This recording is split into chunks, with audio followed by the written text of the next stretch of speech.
쓰였던 황당한 무기 베스트 10입니다. 먼저 10위, 바로 가슴입니다.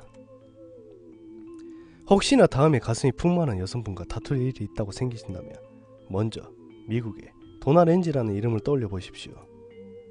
2013년 1월 워싱턴주의 한 트레일러 파크 거주지에서 소란 신고를 접수받고 출동한 경찰은 192파운드의 충만한 체구를 가졌던 렌즈가 보통 체격이었던 남자친구를 말 그대로 가슴으로 질식시켜 죽인 것을 발견하게 됩니다.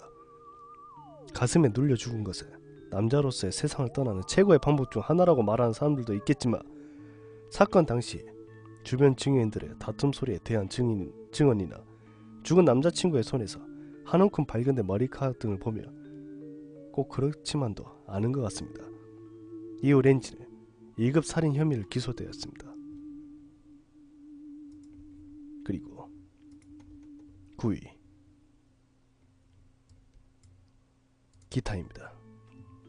데릭 버도우의 친구와 가족들은 그가 교회로 가 그곳에 있던 전기 기타로 목사를 때려 죽이기 전에도 그는 제정신이 아니었다고 증언합니다. 버도우의 아내는 남편 버도우가 줄곧 누군가가 자신에게 약물을 주입하고 있다는 망상에 시달리고 있었다고 합니다. 하지만 자세한 경황은 체포된 버도우가 이송되던 경찰차에서 심박이 정지 않은 채 사망한 채로 발견되면서 영원히 미스테리로 남게 되었습니다. 2013년 2월 발표된 보고서에 따르면 버도우는 확실한 환각과 망상 등의 작용을 일으키는 약물 PCP에 중독되어 있었다고 합니다. 그리고 8번째, 코크스쿨입니다. 55세의 무랏 힐러리가 직장에 나오지 않다는 연락을 받은 그는 그의 처는 걱정스러운 마음에 새 아이들과 함께 그가 살고 있는 뉴욕의 한 아파트에 찾아가 보았습니다. 그곳에서는 그의 11살 난 딸이 발견한 것은 아버지 힐러리가 옆머리에 코크스크류가 꽂힌 채 침대에 누워 죽어있는 모습이었습니다.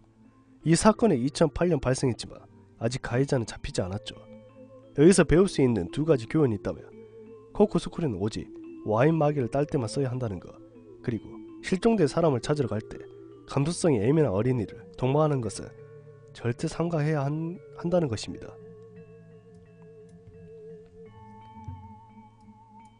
그리고 다음 7번째는 바로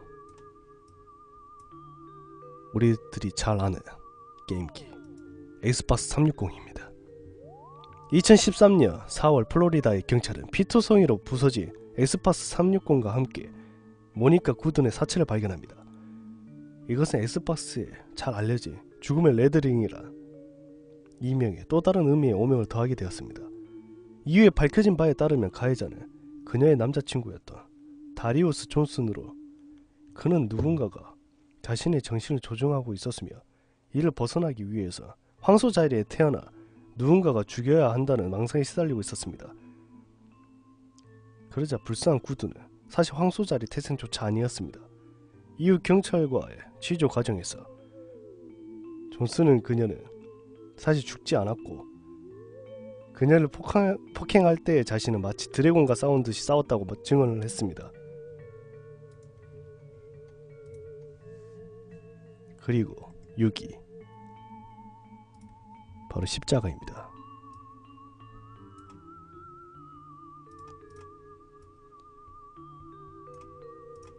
만약 누군가가 사람을 십자가로 죽인다면 그는 적어도 기독교 신자는 아니거나 적어도 천벌을 받을 각오는 하고 있지 않을까 모릅니다.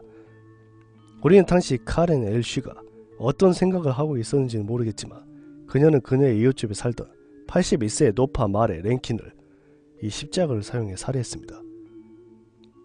랭킨의 시신은 온몸에 심한 타박상을 입고 발가벗겨진 비참한 모습으로 그녀를 걱정하여 찾아온 가족들에 의해 발견되었습니다. 검찰은 자신의 음주와 훈육 방임을 꾸짖은 노파에게 가해자가 순간 경노하여 이런 짓을 저질렀다고 보고 있지만 가해자 레이쉬는 계속해서 자신의 무죄를 주장하고 있다고 합니다.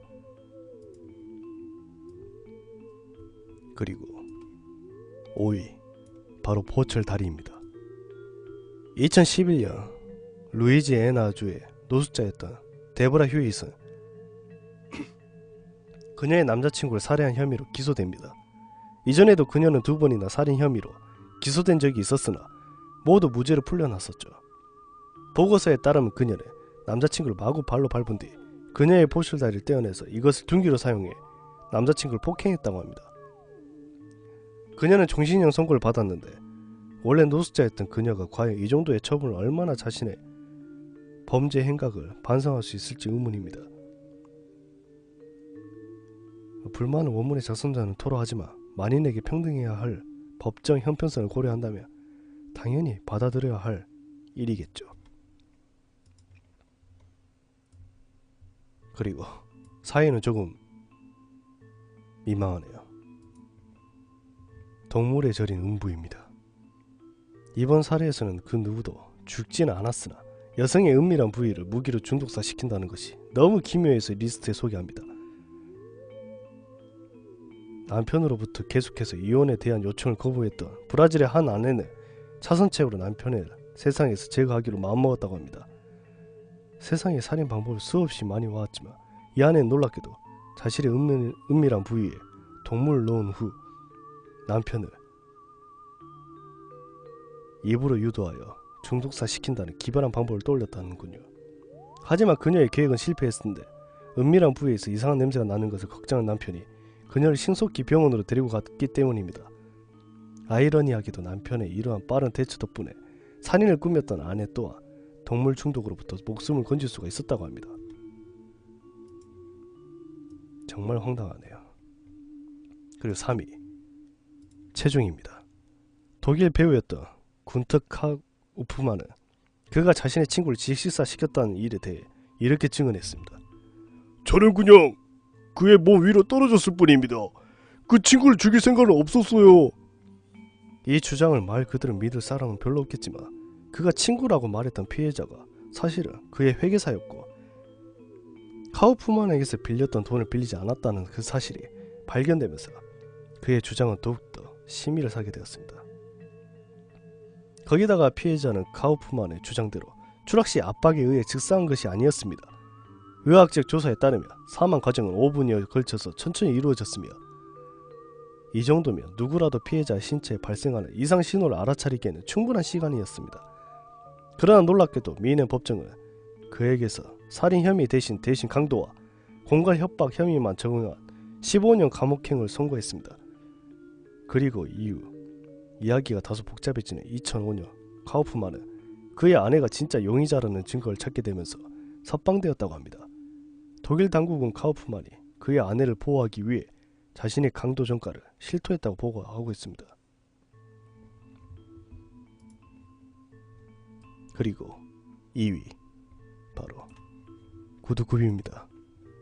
미국 휴스턴 대학의 교수였던 스테판 앤더슨은 뾰족 굽을 가진 구두에 의해서 머리에 10개 이상의 구멍이 나는 치명적인 상처를 입고 사망합니다.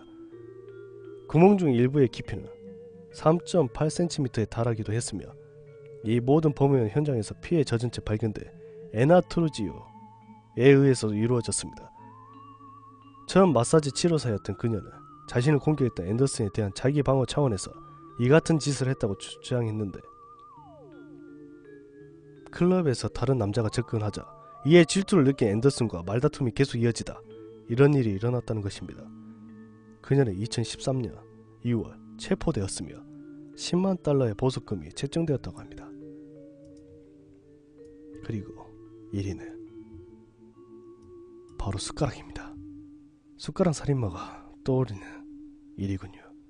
사건이 일어난 날에 리처드 클레어란 이름의 약쟁이가 영국 허트포스셔의 약물 재활 센터를 몰래 탈출하여 자신에게 약물 대금을 빚진 맥이란 사람을 찾아갔습니다. 그러나 맥이로부터 돈을 받아내지 못한 클레어는 맥이의 휴대폰을 빼앗았고 이에 휴대폰을 돌려달라고 달려든 맥이와 다툼 과정에서 클레어로부터 디저트 스푼으로 뒤통수를 얻어맞는 맥이는 운없게도 두개골 내에 동맥 파열에 의해 출혈로 사망하게 이르게 됩니다. 당시 영국 법원은 클레어의 자기 방어 주장을 인정하며 그의 무죄 주장을 받아들였으며 휴대폰을 훔친 혐의로만 7일간의 구금형 선고를 하였습니다. 그러자 7년 후에 2010년 클레어는 또 다른 살인 혐의로 체포되어 최소한 27년 이상을 감옥에서 보내게 되었죠. 이 두 번째 살인에서는 그는 작은 숟가락 대신 도끼를 사용하였고 시신은 자신의 정원에 있는 금속 상자 속에 숨겨두었다고 합니다.